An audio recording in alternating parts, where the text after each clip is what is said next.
Esta tarde tenemos el gusto de saludar vía telefónica al profesor investigador de la División de Ciencias Económico-Administrativas de la Universidad Autónoma Chapingo, el doctor Abel Pérez Zamorano, para platicar precisamente sobre el balance de esta política agropecuaria de la actual Administración Federal en el marco de la comparecencia del secretario de Agricultura, en este caso la SADER, Víctor Villalobos Arámbula.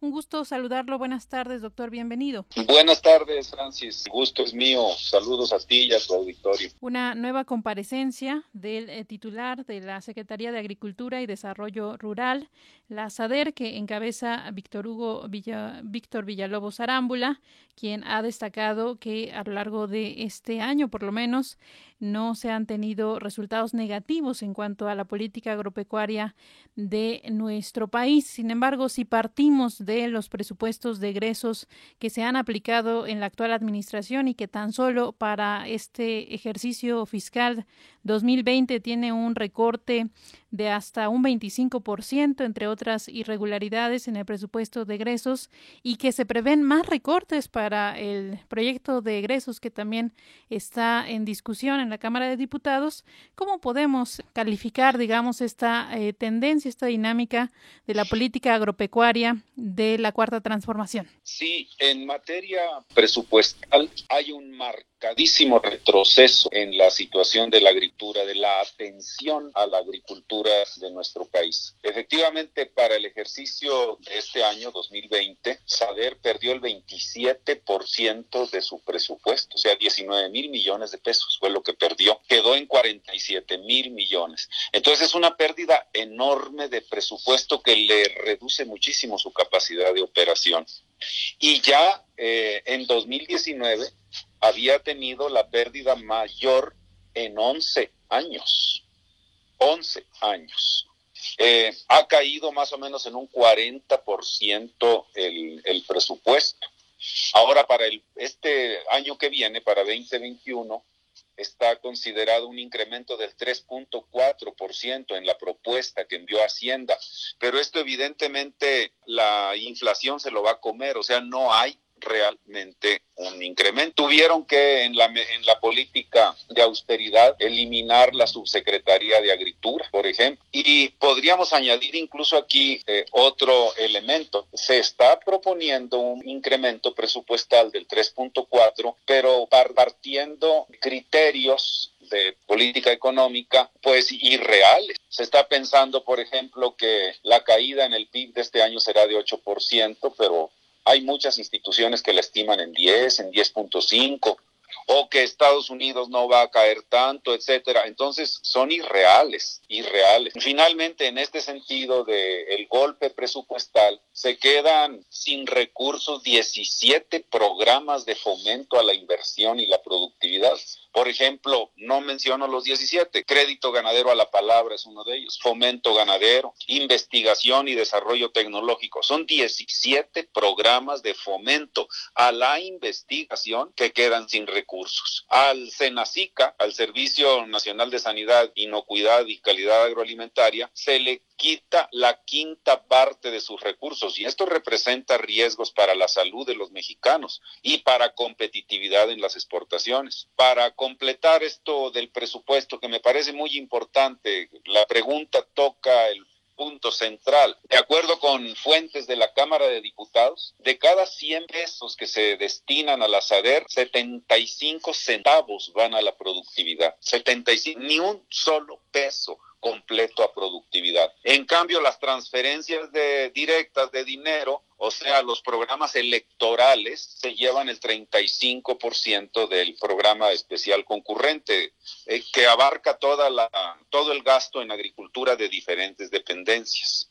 Así están las cosas, realmente se está castigando severamente la atención al sector. ¿Esto explicaría en alguna medida todas estas protestas que se han visto tanto en la Ciudad de México como en las diferentes entidades, en donde precisamente estos productores, estos sectores productivos están reclamando este apoyo? En ese sentido, el tema del crédito y los seguros son realmente muy importantes, porque ya nos adelantaba que buena parte del presupuesto de la SADER se va a las transferencias monetarias, a estos programas sociales que tampoco la Federación ha podido garantizar su viabilidad. Hay cuestionamientos incluso del Coneval en términos de cobertura y de efectividad y recomendaciones que le hizo recientemente, pero en el caso del crédito y los seguros, ¿cuál es el balance? Igual, vamos en retroceso, en franco retroceso. Y sí, financiamiento en crédito y seguros. La Financiera Nacional, hay dos grandes instituciones de banca de desarrollo para el campo, que son la Financiera Nacional del Desarrollo Agropecuario, el antiguo Banrural, como todos lo conocemos, y por otro lado el FIRA, los fideicomisos instituidos en relación con la agricultura. En los 109 fideicomisos que se desaparecieron recientemente, que desaparecieron los diputados, están incluidos los fondos de la Financiera Nacional. Es el segundo mayor y representa una pérdida de 12,563 millones de pesos. Eso es lo que va a perder la financiera. O sea, se la está dejando prácticamente sin recursos para operar. Le están quitando el 40% del capital con que opera la financiera. Esto es un problema gravísimo. Están desmantelando la banca de desarrollo, que de por sí ya venía siendo desmantelada. Es decir, el problema no está empezando ahorita, se está agravando, ya venía. Entre la Financiera Nacional y el FIRA apenas si alcanzan una penetración del 10% de los productores. El 10%. O sea, México prácticamente está dejando de tener banca de desarrollo para el fomento agropecuario. Y esto, perdón por decirlo así, entre paréntesis, es liberalismo, neoliberalismo puro, neoliberalismo,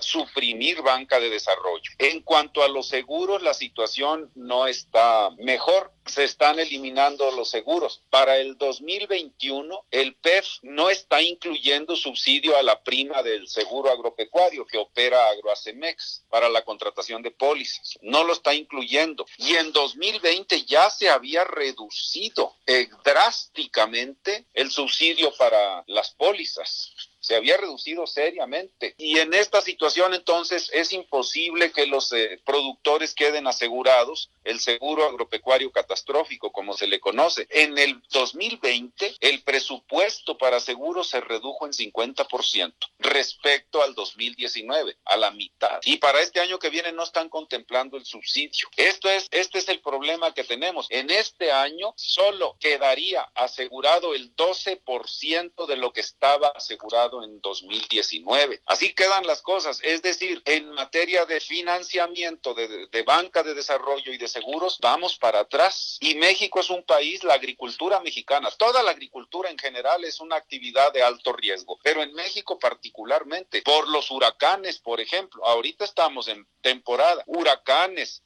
sequías, granizo, helado, y si los productores no tienen seguro, esto los deja totalmente descubiertos y al descubierto. Esta es la situación que se da en este sector, en este aspecto. Estamos platicando con el profesor investigador de la División de Ciencias Económico-Administrativas de la Universidad Autónoma Chapingo, el doctor Abel Pérez Zamorano. Ya hablaba sobre la falta de liquidez para sostener la actividad productiva y esto también se ve agudizado por el impacto de la pandemia de COVID-19 que también trastoca la actividad agrícola. En ese sentido, ¿cómo estará cerrando nuestro país en cuanto a las cosechas? Sabemos que los pequeños productores, pues son afectados doblemente por la baja productividad y también por esta pandemia. Sí, debido a la inoperancia, a la falta de efectividad de los programas agrícolas y de la política agropecuaria de este gobierno, vamos en retroceso. Ya adelantaba ahorita algunos elementos de presupuesto, de seguro, de financiamiento, y tomando como ejemplo el maíz, para no abundar demasiado en la información, tomando como ejemplo el maíz, en este año la cosecha estimada es de 26.4 millones de toneladas de maíz, siendo que en 2017, 18 y 19 habíamos tenido 27 y fracción de cosecha, de millones. Estamos teniendo la cosecha más baja de los últimos 4 años. En 2016 incluso se cosecharon 28.3 millones de toneladas y ahora vamos a 26.4, o sea, casi 2 millones de toneladas menos que en el 2016. Esto es un desastre, esto va para atrás. Se dice que es por las sequías. El asunto está en que Si es por una situación de siniestro, pues es una incongruencia eliminar los seguros cuando se está argumentando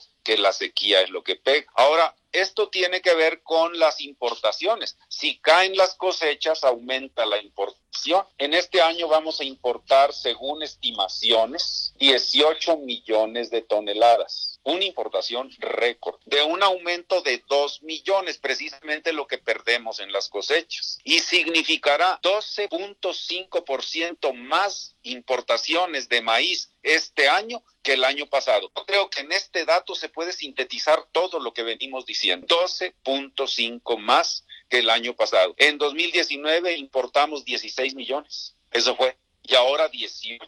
Se puede ver la diferencia claramente. Principalmente es maíz amarillo, hay que aclarar, maíz amarillo. Esto es, además, incluso está aumentando el precio de las importaciones, por razones que sería largo explicar, pero el precio está incrementándose. De acuerdo, hay un dato que a mí me interesa mucho compartir con el auditorio y se refiere, es una proyección que hace el Departamento de Agricultura de los Estados Unidos y que llama muchísimo la atención. Señala el USDA, como se le conoce, el Departamento de Agricultura, que están estimando, los Estados Unidos estiman que para el año 2029-2030, así 29-30, México estaría importando 24.7 millones de toneladas de maíz.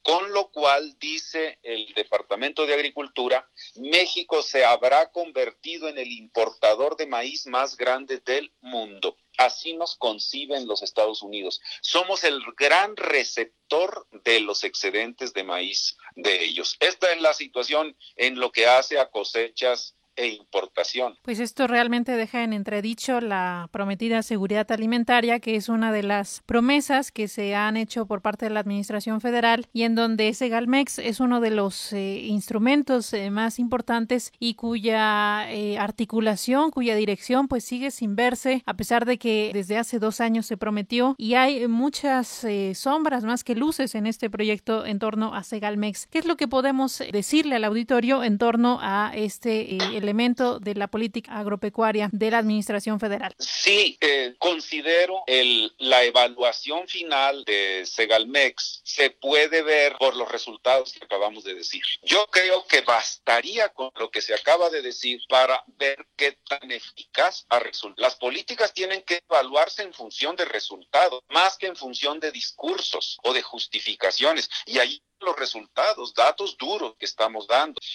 Si es necesario abundar en 2-3 detalles, aspectos de Segalmex. Hay muchas críticas de los productores, muchas. En principio, Segalmex, el precio del maíz, por ejemplo, en el mercado libre anda 4,000, 4,300 pesos, el precio de la tonelada. Segalmex se propone asegurar 5,600 por ahí de precio de garantía, más un poquito de apoyo en fletes. Sin embargo, hay muchas quejas entre los productores y las quejas consisten básicamente en que es exagerada la serie de requisitos que se pone para recibir el maíz y los castigos que se ponen.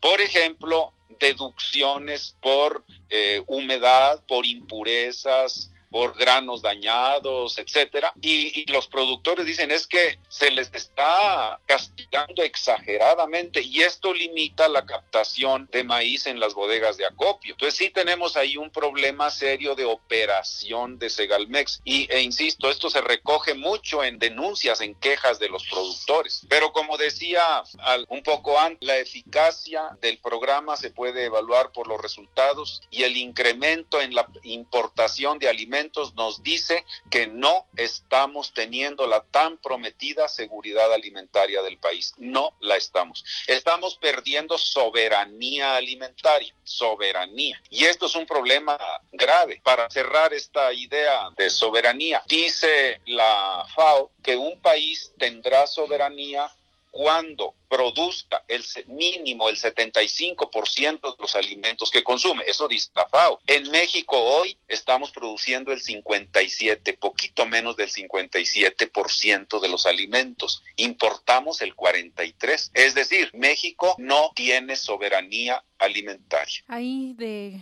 la exposición y, por supuesto, el balance crudo en torno a lo que podría ser pues la visión crítica de la gestión del secretario Víctor Villalobos Arámbula, quien estará compareciendo precisamente ante los legisladores y tendrá que exponer algunos de los puntos que aquí mencionamos. Pues le agradecemos muchísimo, doctor Abel, la oportunidad de acercarnos a la política agropecuaria de la Cuarta Transformación desde una mirada crítica de la Universidad Autónoma Chapingo, referente en este tema, y qué mejor que con su óptica. Le agradecemos muchísimo el tiempo y estamos en contacto. Muchas gracias a ti por la oportunidad de compartir tu auditorio y saludos a todo tu auditorio. Gracias. Gracias al doctor Abel Pérez Zamorano, profesor investigador de la Universidad Autónoma Chapingo, doctor en Economía por la London School of Economics, aquí hablando en Agencia Central de Noticias sobre esta problemática. Nosotros vamos a una pausa y regresamos con más información.